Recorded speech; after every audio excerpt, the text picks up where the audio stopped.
למען אחי ורעי, Adabrana Shalom Bach, à tous nos frères, nos sœurs, les fidèles de Setrei Chaim.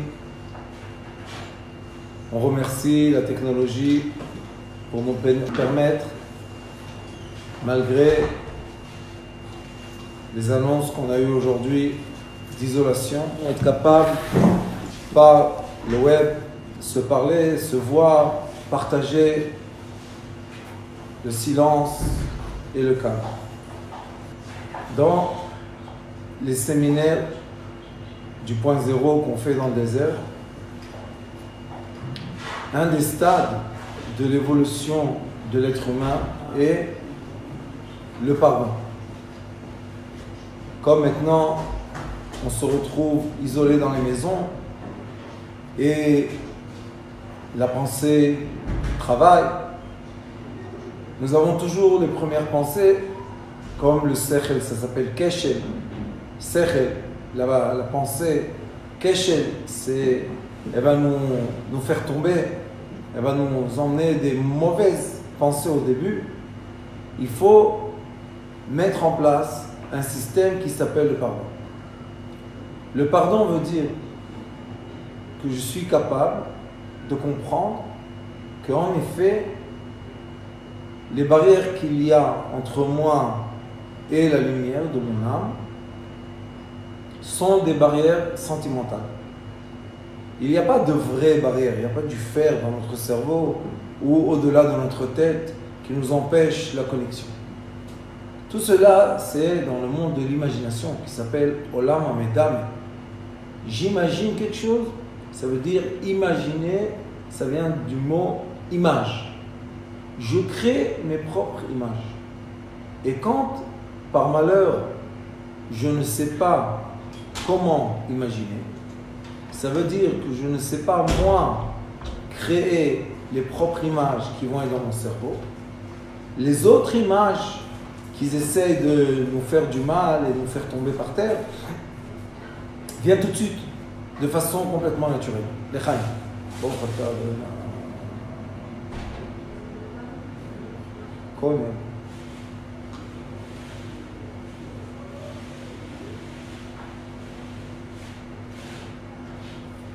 les autres images vont s'imposer dans notre pensée. Et quand les mauvaises images s'imposent, comme des mauvaises nouvelles, comme le pire qu'il y a aujourd'hui, c'est le doute. Donc on se crée des images de doute. Et l'image du doute, son problème, c'est qu'elle n'est pas stable. Ce n'est pas une image qui est fixe et maintenant je peux savoir comment me comporter vis-à-vis de cette image que j'ai en face de moi. Non. L'image du doute n'arrête pas de s'allumer, de s'éteindre, s'allumer, s'éteindre. Elle change de couleur, elle change de forme, elle change de grandeur, elle change de choses. Oui, ils vont m'aimer. Non, ils ne vont pas m'aimer. Oui, je vais mourir. Non, je ne vais pas mourir. Ça, ce sont les images du doute. Et pourquoi nous avons des images de doute qui s'imposent dans notre cerveau? C'est parce que nous avons en nous, je dirais, des comptes qui n'ont pas été réglés avec nos proches. Et c'est pour ça que je suis obligé, pour vraiment atteindre la lumière, je suis obligé d'appliquer un système qui s'appelle le pardon. Ta'alir slicha. Je dois pardonner tout et tout le monde. Je dois m'imaginer que j'ai plus aucune colère, j'ai aucune haine, j'ai rien du tout. Je ne veux qu'aucune personne soit punie à cause de moi. Je ne veux que la rigueur ne s'implique sur aucun des êtres qui m'ont entouré de ma naissance jusqu'à aujourd'hui.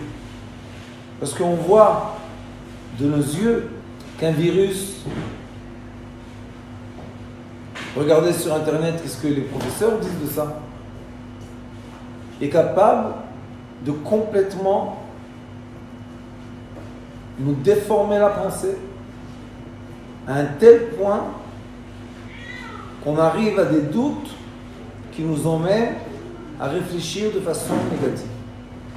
Mais si la personne fait un processus de pardon, cela veut dire que quand je ferme mes yeux et je vais rentrer dans le calme, la première idée ou le premier sentiment qui va monter dans ma pensée, qui va être négatif malheureusement, je vais l'accepter.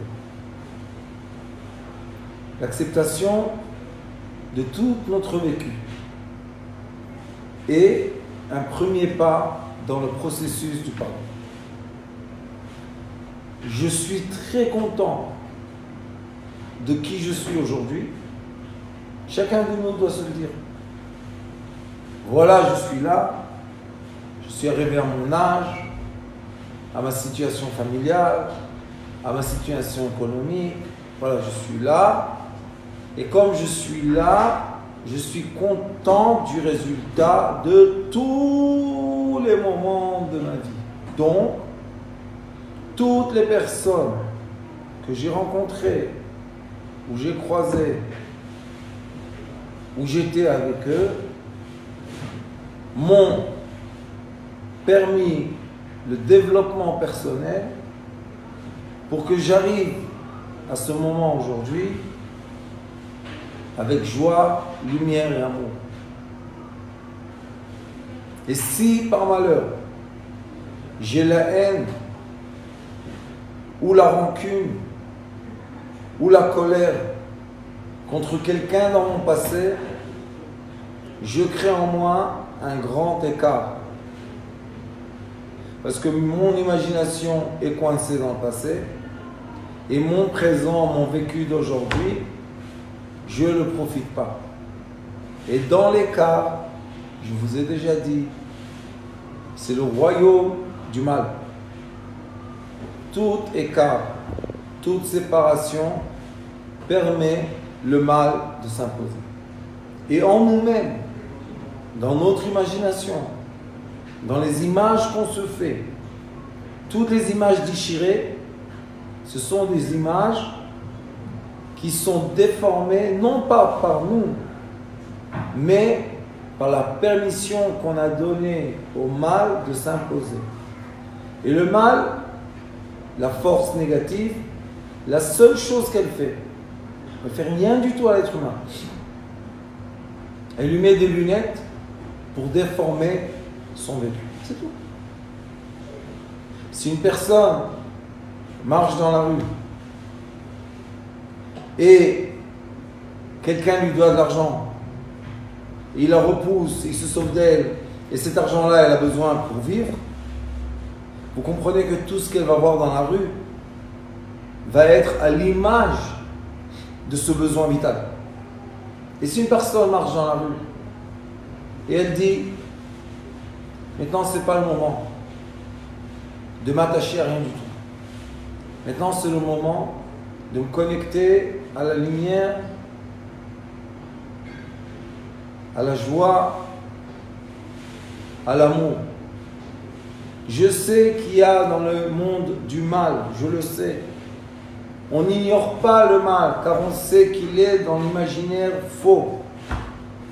Mais je sais aussi qu'il y a le bien. Je sais aussi que je peux imaginer de façon positive.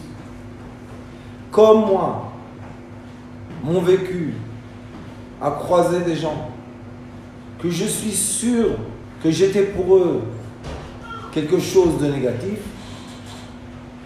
mais je sais aussi que j'ai croisé des gens dans ma vie et que j'étais pour eux une force positive. Maintenant, moi-même, je dois me situer dans le juste milieu. Le juste milieu dit que je suis l'équilibre entre tout ce qui a été négatif et tout ce qui a été positif dans ma vie.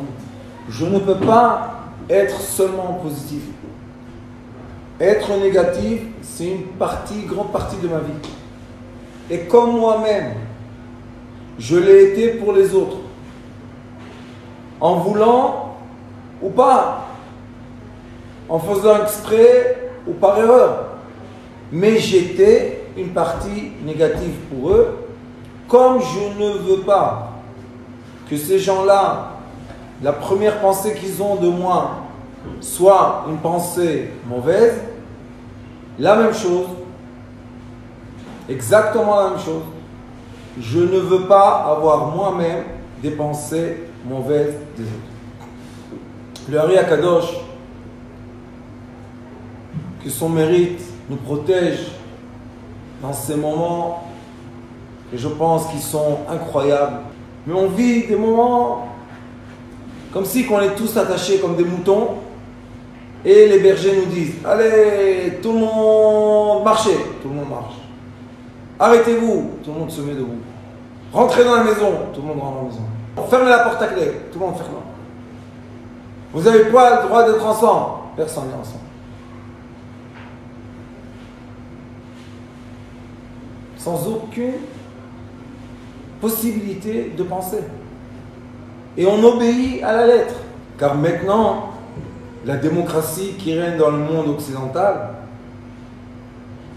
nous a mis la loi civile.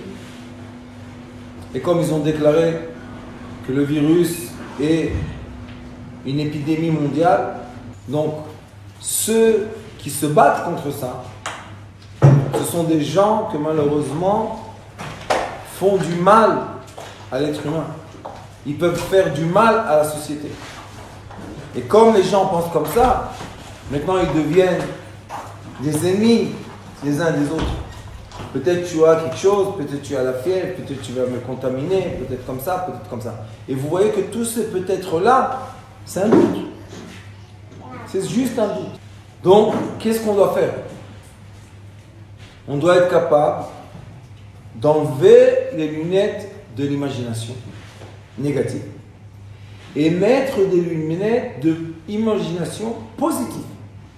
Sachez que dans la structure de l'âme, quand on parle de l'imagination, on parle de l'imagination positive et de l'imagination négative. Ça veut dire que oui, j'ai le droit de mettre mes mains sur un volant et dans le point rond, prendre ou à droite positive ou à gauche négative. C'est le droit qui m'a été donné. Et il faut savoir qu'à chaque instant de la vie, épidémie ou pas épidémie, ce que je vous enseigne par amour et les règles, ce sont des règles de vie. Et maintenant, comme tout s'est arrêté, tout s'est arrêté. C'est l'occasion, aujourd'hui ou jamais, de se travailler son âme. C'est une occasion donnée du ciel. Être à la maison aujourd'hui, c'est une ordre. Imaginez-vous, il y a un mois, vous aurez voulu rester dans votre maison un mois, sans sortir, sans voir les gens, sans toucher personne. Est-ce qui vous aurait permis? Jamais de la vie. Tu dois prendre un congé, le congé n'est pas payé, etc., etc. Mais aujourd'hui, la loi nous a mis dans la maison. Merci mon Dieu. Quelle opportunité magnifique j'ai pour travailler mon point zéro, pour travailler ma vie, pour travailler mon amour de mon prochain, pour me reconnecter hommes et femmes, reconnecter les enfants et la famille, se reconnecter à tout ce qui nous entoure, se nettoyer de façon absolue de toutes les ondes déformées qui essayent de créer une image fausse de cette très pauvre réalité dans laquelle on vit aujourd'hui. C'est une réalité peut-être imaginaire. Et vous voyez que malgré qu'on la vit, tout le monde est là, tout le monde existe, tout le monde le fait, Donc oui, on peut vivre cette réalité. Il y a des pays que ça fait déjà des semaines que les gens sont fermés. Il y en a que malheureusement sont décédés, paix à leur âme. Et il y en a qui le vivent. Mais la seule question est, qu'est-ce qu'ils font pendant ces moments de solitude, ces moments d'isolation? Pourquoi Dieu, c'est lui qui dirige tout le monde, c'est lui qui met dans la bouche des dirigeants du monde ce qu'ils disent? Personne n'est fautif, personne n'est méchant, personne n'est indépendant. Le prophète dit, Pi melachem esarim beyad Hashem. La parole des rois et des gouverneurs, c'est dans la main de Dieu. C'est Dieu qui leur dit, mettez tous les moutons, mettez-les en quarantaine. Tous les moutons isolés dans leur maison. Tous les moutons ne pas boire. Tous les moutons, pas d'électricité. C'est Akadosh Baruch Hu qui le dit. Et maintenant, la seule question est, Ma Hashem Shoel Mimach. Qu'est-ce que Dieu veut maintenant? Vous savez, c'est triste pour moi de le dire. Mais c'est possible, que c'est une grande joie, on ne sait pas. On va tous rentrer dans la première semaine d'isolation. Cela veut dire que demain, il n'y aura personne dans les synagogues. Et après-demain, personne ne va sortir ici fréquent. C'est quelque chose que personne n'aura pu imaginer. Et on obéit tous. Parce que personne ne veut recevoir les punitions qui ont été impliquées par la loi. Mais la vérité, est-ce que c'est possible?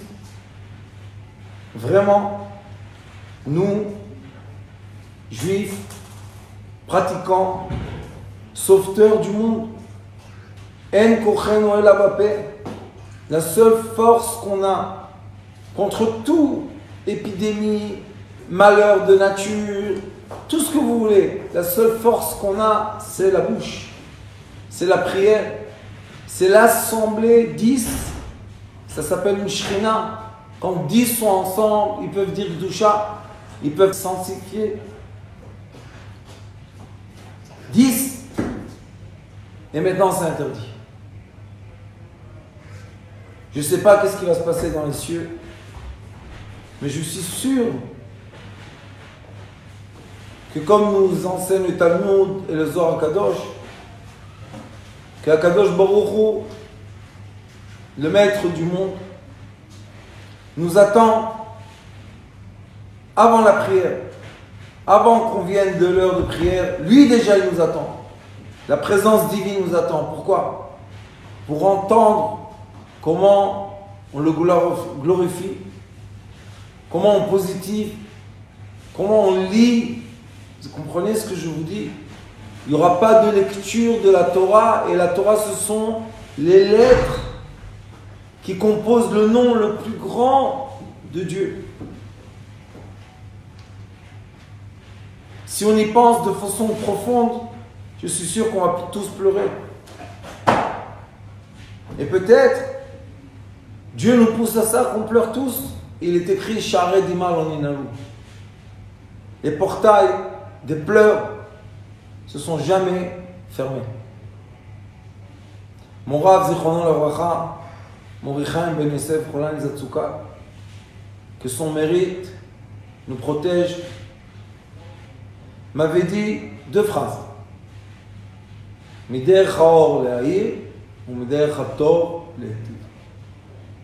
La lumière illumine et le bien crée du bien autour de lui. Et j'ai eu la chance plusieurs fois d'être obligé de prier tout seul. Tfilat Yachid. C'est quoi une Tfilat Yachid? C'est quand une personne ne peut pas être dans une assemblée. Et quand on ne peut pas être dans une assemblée, parce que l'assemblée, ça s'appelle un feu de bois, c'est une torche de bois, de lumière. On peut être seulement Ner. Ner Hashem, Ishmat Adam. On devient une bougie. Et on est tout près de Pessah. Et à Pessah, il est écrit dans la Mishnah, Or liudal et botkin et achametz le or aner. La veille du 14e jour de Nissan, on vérifie tout ce qui est azim à la lumière de la bougie. Ça veut dire qu'on a de la lumière et du nerf. Le nerf, la bougie, ce qu'elle fait, et ça rejoint ce que je vous dis au début de ce cours, elle est capable, la lumière d'une bougie, de rentrer dans toutes les petites fentes et tous les petits écarts qu'on a dans notre cœur. Ça veut dire que chacun de nous, maintenant, ne peut plus utiliser la force de l'assemblée, comme il est écrit, Tfilat Rabim Lotim As, quand beaucoup de gens s'assemblent, Dieu ne peut pas ignorer cette prière. Mais maintenant, nous ne sommes plus dans ce stade-là. Nous sommes dans les stades des bougies. Chacun de nous doit allumer sa propre bougie. Chacun de nous doit accepter d'être illuminé par lui-même, du fin fond de son âme, et cette bougie doit éclairer l'espace-temps qui l'entoure. Comprenez que maintenant, Akadosh Baruch Hu est plus proche de nous que dans les moments qu'il y a des assemblées, il attend l'assemblée. Mais maintenant, chacun de nous, nous avons l'opportunité de nous allumer comme une bougie. Et au lieu d'éteindre les bougies autour de nous par un souffle méchant d'une parole qui n'est pas adaptée, au contraire, on doit s'allumer soi-même, chacun de nous, pour devenir la lumière qui nous permet une vraie tchouva. Il y en a qui disent qu'on est à la fin des temps. Je ne sais pas. Le Maïmonide nous enseigne qu'on n'a pas le droit de calculer la fin. Mais c'est sûr que l'humanité du monde occidental qui a été touchée par cette épidémie, cette humanité-là est obligée de faire un travail personnel. Le moment est venu qu'on arrête la ressemblance à l'autre pour penser que si je ressemble à tel ou à un autre, je vais être quelqu'un d'important. Non.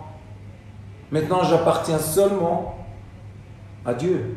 Ner Hashem, la bougie de Dieu, Nishmat Adam, c'est l'âme de l'être humain. Et pour avoir cette connexion de la bougie avec l'âme, qui est la connexion de l'être humain inférieur avec son âme supérieure, je suis obligé de passer par le pardon. Ce qu'on a parlé du mal du moi, je pardonne. Ce qu'on a fait du mal, je pardonne. Tout ce qu'on m'a pris, je pardonne. Vous savez pourquoi? Parce que le Noam Elimelech HaKadosh dit, quand tu n'as pas pardonné, tu es attaché avec une corde à ton prochain. Imaginez-vous aujourd'hui, quand l'épidémie nous attaque tous, Dieu nous en préserve. Imaginez-vous d'être attaché à quelqu'un maintenant qui est malade, et être contaminé par ça, et être isolé, et dans les hôpitaux, et tout ce qui se passe avec. Imaginez-vous de ça. Est-ce que vous voulez vraiment être dans ce film ou dans cette image? Moi, je ne veux pas être là. Moi, je préfère être dans l'image illuminante de mon âme. Et vous savez, j'ai eu la chance personnelle de passer la mort clinique. Et j'ai quelques élèves aussi qui ont eu cette chance. Et ceux qui ont passé la mort clinique, et dans les 20 ans, les trentaines dernières années, il y a eu beaucoup de gens dans le monde entier qui ont eu cette expérience de mort clinique. Et dans la mort clinique, ce qui se passe, c'est que tu quittes ton corps. Et quand tu quittes le corps, tu rentres dans le royaume du tribunal céleste. Et quand tu es dans ce royaume, tout d'un coup, apparaissent énormément de personnalités que tu as croisées dans ta vie, qui viennent ou dire du mal de toi, ou qui t'ont fait du mal, pour entrer dans le tribunal céleste. Et tout d'un coup, tu te rappelles des gens, tu te dis, qu'est-ce qu'il fait là? Ou bien ceux qui ont eu les moments de grosses douleurs. Tout d'un coup, tu te rappelles de toutes sortes de moments dans ta vie que tu as oublié complètement. Mais non, ils sont là, ils déforment l'image. Et la première chose que j'ai fait, j'ai pardonné. Pour être libre de continuer, d'aller en haut, au-delà de l'être, au-delà du problème, au-delà de la tristesse, au-delà de la souffrance. Mais si je n'aurais pas pardonné, je me serais coincé, malheureusement, dans le tribunal céleste, en train de me battre et me débattre avec des gens, avec des êtres que j'ai peut-être oubliés dans ma vie. Ou même si je pense qu'ils m'ont fait du mal, ils m'ont jamais rien fait du mal. Parce que quand on monte en haut, on voit que tout était dans le programme de la lumière. Sauf que, au lieu de voir le côté illuminant du moment, j'ai regardé le côté obscur du moment. Et ça, c'est la force de l'imaginaire. Il va te faire imaginer des choses, il va machiner ton cerveau pendant que tu pouvais vraiment profiter de ce que tu vis, de ce que tu es, avec qui tu es. Tu aurais pu profiter des gens qui t'entourent. Et vous savez qu'est-ce que c'est? D'aimer sans jugement. C'est l'autoroute de la lumière. J'ai un élève à moi, que je suis sûr que maintenant, il me regarde. Je vais juste dire son prénom parce que c'est un tzaddik. Il s'appelle David. Et sa femme s'appelle Esther. Ils ont passé, pendant l'été, des moments que je souhaite à personne. Cet homme-là, innocent, ignorant, malheureusement, a été dénoncé, arrêté, et il a passé un processus entier que on pense qu'il ne devait pas passer. Mais s'il a vécu, ça veut dire qu'il devait passer par là. Et maintenant, la seule question est, comment passer ce chemin? Ce passage, ce tunnel, était obligatoire. Maintenant, comment je passe le tunnel? Après, avec la grâce de Dieu, les prières et surtout le mérite de sa femme. Il est revenu en Eretz Israël. Et c'est un homme, un vrai gibor. Pourquoi gibor? Parce que d'un côté, il a un physique et une force interne de guerre incroyable. De guerrier, un vrai guerrier. Mais pour moi, c'est le vrai gibor. Vous savez pourquoi? Parce qu'il s'est retenu. Il a compris, j'ai parlé avec lui. Il m'a dit, Rav, qu'est-ce que je dois faire? J'ai dit, mon fils, pardonne. Comment je peux pardonner? J'ai dit, si tu ne vas pas pardonner, toi-même, tu vas te juger. Pardonne. C'était rien qu'un tunnel. Tu as eu la chance, grâce à ta femme, de sortir de ce tunnel. Maintenant, vis sur la surface de la terre. Ne te rentre pas dans le tunnel toi-même. Et vous savez combien c'est difficile. Je ne peux pas vous expliquer les énergies et les forces et les nuits qu'il a passées pour ne pas se venger de cet être humain qui lui a fait ce mal. Et Baruch Hashem, il a réussi. Pour moi, c'est un vrai guébor. J'espère qu'il a réussi à pardonner totalement. Ce Shabbat, c'est le Shabbat de la Bar Mitzvah ton fils. Vous imaginez un peu. Il a tout fait pour venir. Il a tout fait pour bien être. Et la loi, c'est la loi. Il faut obéir à la loi. Et la loi dit, non, ton fils aura ce Shabbat, mais il attendra la montée de la Torah, il attendra. Et moi je vous dis que ce n'est pas un problème, ça va. Tous ceux qui ont la bar mitzvah cette semaine, on peut faire la bar mitzvah aussi à 80 ans.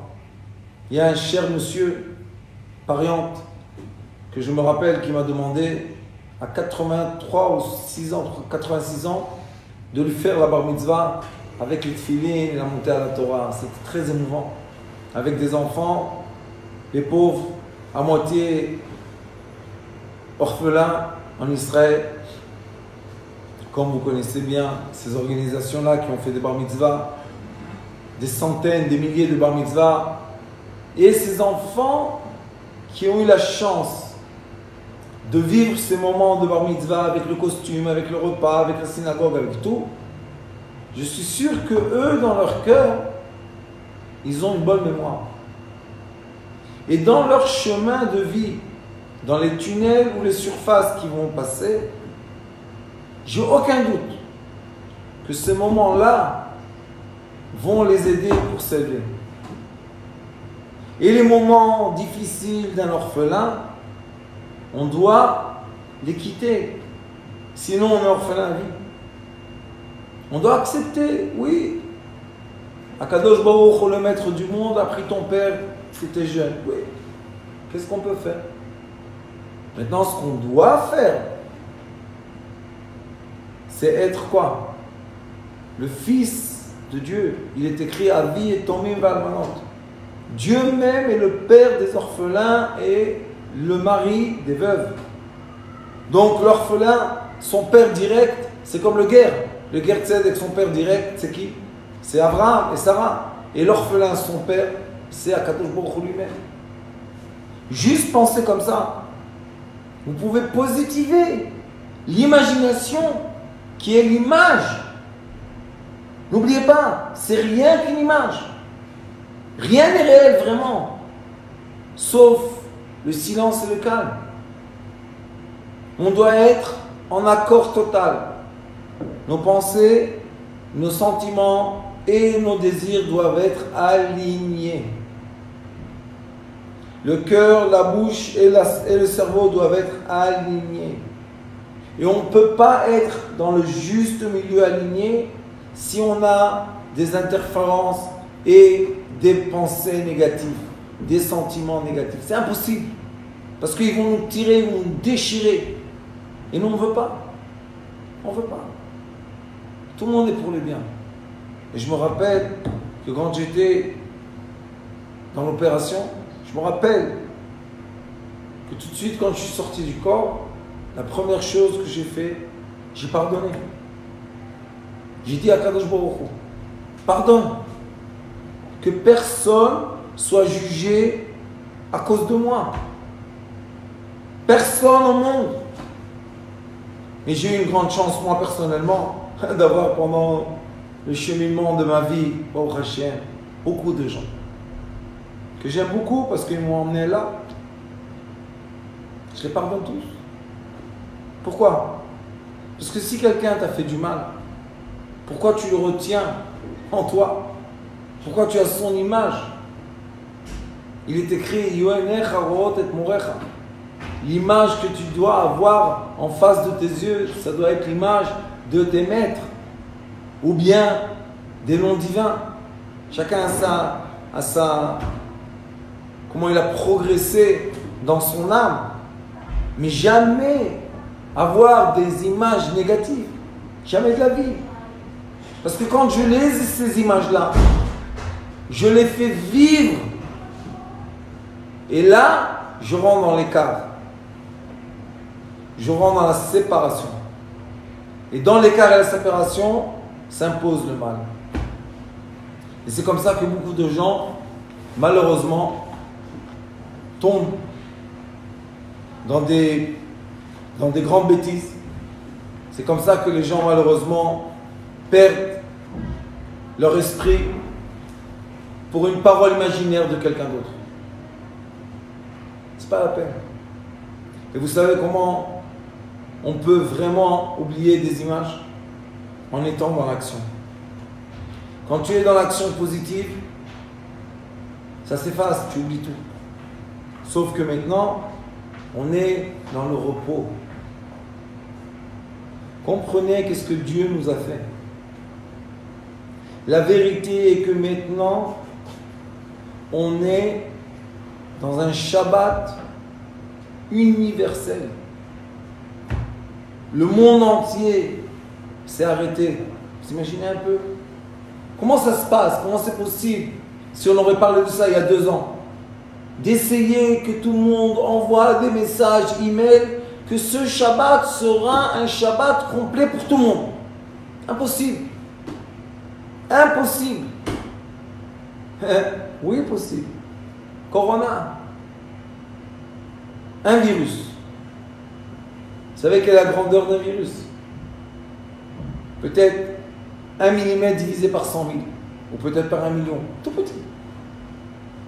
Et ce tout petit virus a mis le monde entier occidental et dans les pays qui ont été touchés par ça, il les a tous mis dans un nouvel ordre.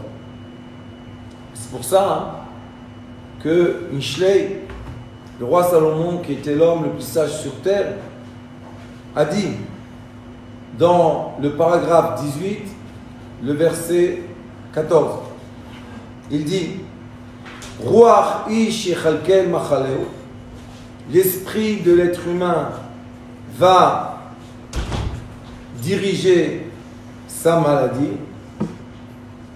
Veruach nich'a misaena, et l'esprit mauvais, qui peut le tenir? Et le Pérouche dit en araméen Ruche de Gavrat et Souvar Korane. Corona. Et c'est quoi Corona? Corona, d'après l'écrit, c'est la maladie de l'esprit de l'être. Et Rashi dit Ruach ish, Ruach gever, Sheuish Gibor. C'est un être qui est un héros, un vrai roi de son cœur. Et il n'accepte pas de rentrer dans son cœur le doute ou les problèmes. Parce que sachez que même ceux qui n'ont pas, Dieu va faire entrer dans l'esprit de quelqu'un d'autre qui a de leur donner. Et ceux qui ont de trop, Dieu va rentrer dans leur esprit de vouloir donner et partager avec les autres. Vous allez voir, la bonté de l'humanité va exploser. Tellement les gens ne peuvent pas supporter ce matzah. Vemekabel, et l'homme qui est un vrai gibor, Mekabel kol haba alav besimcha ou bechiba. Le vrai roi de son cœur accepte tout ce qui vient avec la joie et avec l'amitié et l'amour. Ça veut dire que je juge aucune personne sur terre. Ça veut dire que je suis dans le pardon total. Et quand je dis la nuit, Shema Israël, je veux rendre mon âme sans aucune corde qui me rattache à la terre par la haine gratuite ou la haine de quelqu'un ou les histoires ou les imaginations. Je veux être libre. Je veux être comme un oiseau. Et je veux monter le plus haut possible. Et moins j'ai de la haine gratuite, ou bien de la rancune, ou bien des problèmes avec des autres, et je coupe toutes les cordes, Baruch Hashem, comme un ballon volant, je monte. Et ça, c'est la kavana qu'on dit quand on dit Hashem Echad. Shema Israël, Hashem Elokeinu, Hashem Echad. Dieu est un, Dieu est l'union, Dieu est l'amour. Avec l'aide de Dieu, j'espère qu'aujourd'hui, le message clair du pardon et de l'amour a été bien transmis. Je remercie, comme toujours, l'équipe Sitrei Chaim qui font jour et nuit pour qu'on puisse tous se parler. Je remercie ma famille, mes enfants, ma femme. Je vous remercie vous, mes élèves, mes fidèles. Je suis très content qu'on a eu une préparation pendant des années, d'arriver à ce moment propre dans l'âme et aligné. Je vais demander à Rabbanit Ben Guigui qu'elle vous connecte au email de mes élèves. J'ai des élèves qui sont compétents dans la lumière. Et si vous avez des stress ou des angoisses, ou vous avez envie d'être suivi par quelqu'un à distance, vous pouvez vous adresser à eux. Je sais qu'avec moi c'est un peu difficile la communication, je m'excuse. Mais quand même, dans mon cœur, je vous ressens et je vous aime beaucoup. On va méditer l'esprit de Shema Israël. On ferme les yeux. On ne fait aucun effort avec nos yeux physiques. On peut lever un peu la tête. Il y a une apparence lumineuse. Et on va dire Shema Israël.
J'espère que vous allez profiter de ce silence et de l'amour.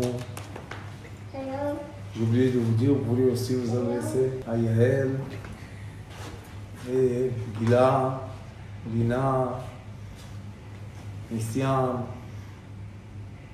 Sandrine, Maïmon, Romanit Katz, toute l'équipe magnifique qui m'entoure des années, qui sont bien entraînés pour être capables de vous coacher à distance, de vous connecter à la lumière et à l'amour. Bonne nuit.